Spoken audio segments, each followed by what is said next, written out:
Hey everyone, this is Tankenstein, and in this video I'll go over World War Mode in War Thunder and go over everything there is to know about it. Go over what it is, the rewards you can earn, how to play and dominate in it, and much, much more. That said, please subscribe if you learn anything from this video or really if you just enjoy it. But that said, let's just kind of get into it. So, the elephant in the room. What is World War Mode? World War Mode is a mode for War Thunder in which you can control troops in a strategy game-like setting. You can jump into the battles that you start, directly influencing the outcome of your troop movements. It can only be played on certain days of the year, as you can see here, and comes in seasons, with rewards given at the end of each season depending on how many achievements you earn. In this way, it is very similar to events that come regularly in the year that you simply have to do 3 out of 5 daily achievements to be given a star. 10 stars earn you your main reward, although there are smaller rewards that you can earn like decals and things of that nature with fewer stars.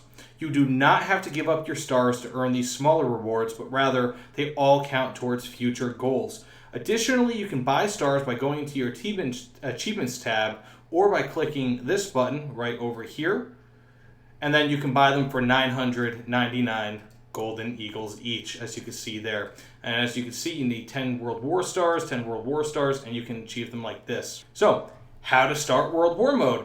Perfect timing. You can start it by simply clicking this or joining battle. You can create operation for either team, and you have to be in a squadron to do this.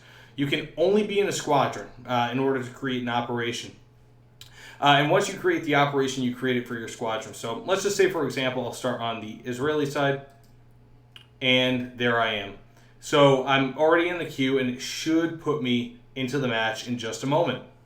And bear in mind that there's only a certain amount of time each day that these World War Mode events are actually going on that you can actually participate.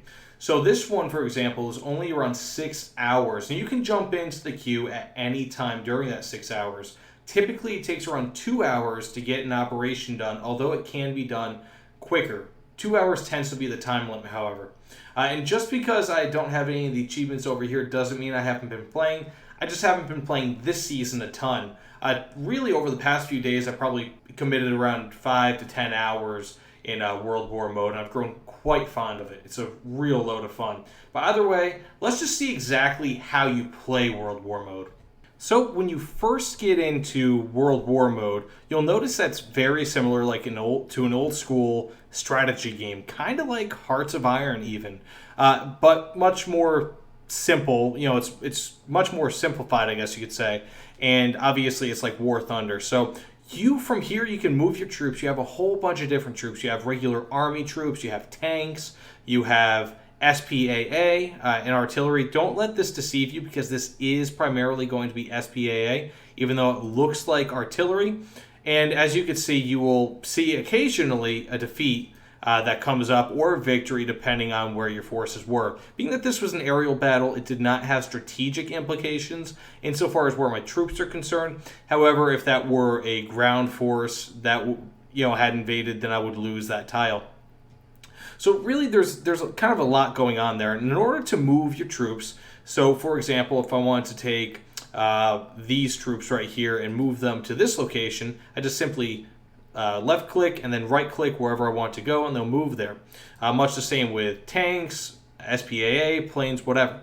In order to move your helicopters, however, for example, I could simply click on that and then right click, and then you just select however many you want. In this case, my helicopters got their butts whooped just a few moments ago, so I don't have enough helicopters to fly out immediately. However, if I did, I would select however many I wanted here. Typically, it's a minimum of 30, and then they'd move to a certain location. Much the same with aircraft, you just select that. You right-click where you want to go, and then you select as many as you want. You can do that in either a fighter or an attacker role, which is unique amongst aircraft because you cannot, as of yet, switch up the role of ground forces and helicopters. So, very important, something that a lot of people don't know about are reinforcements. In order to get your reinforcements, you simply go to the Reinforcements tab over here, click on the reinforcement that you want, and select one of the predetermined locations. So in this case, helicopters, simply go there. But troops, for example, would go here or here, and this can change depending on the type of World War mode it is. In this case, it's Egypt versus Israel, but there could be more or less of these reinforcement points, but this is just generally how it is. And from there, you just select where you want them to go. In this case, tanks, I'll put them here, and I'll attack down there. And in much the same way, I've got SPAA, and you can more or less, as soon as you get them, you can just immediately deploy them into combat. And from there, once they do get into combat, you can simply click on that, click, let's say, for example, generate pre-selected vehicles, and then you can go straight to battle. So it's a really, really simple thing, and that's how you can influence the outcome of the matches. So if you feel like you're good or you're better than most people, you can simply click on that, and boom, you're going to be in your battle, and that can go a long way towards winning World War mode. Speaking of winning World War mode, this is my objective right here. So I have to hold one sector, E4, for 1 hour and 43 minutes. So if they capture this, then I lose.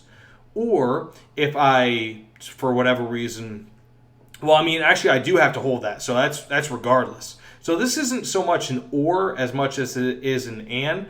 But more specifically, if for some reason this is the only one that actually holds out here, and I lose most of my sectors. Right now I've got 51% control of the map, but if I had 29%, I'd be good. If I had 27%, I'd be bad. So long as I keep this and a whole bunch of other sectors over here, that's what matters. But that brings me into my next topic of discussion, strategy. Strategy is incredibly important when it comes to this, and as you can see here, there are really just a ton of different options that I could select, but you want to counter. You want to make sure that you have forces to counter other forces. That is incredibly important. So, for example, helicopters are excellent versus tanks. Aircraft are really good against tanks too. It's just helicopters tend to be a bit better. SPAA, if I were to send these versus air forces, ridiculously powerful against aircraft like planes, and also against helicopters, although in my opinion not as great. A few matches ago, actually, I had a ton of success. I don't think we lost more than maybe 5 people versus 30 planes. So it was just a really successful operation and really easy. As you can see here, in order to deploy, I'll just deploy my max force right there, because I feel like either he's going to move down and attack, or I can just intercept him along the way. But that's where strategy comes into play. So if these guys were to capture this, for example, now all of a sudden they've got me surrounded. They can do whatever they want, whenever they want, and as long as they capture E4, they win. That is really what you're going to want to do. Take your knowledge of strategy and also of tactics being on the just on the limited scale here, 1v1, 2v2, whatever. Take your knowledge of all of that and strategy and just focus it right into this game, and you should do pretty well. There's not a lot of people that know a ton about this World War mode, and this guy's going to try to capture everything right here. You can actually relocate entrenched armies, which is something that they typically say to not do, but you can do that. These shielded units are entrenched.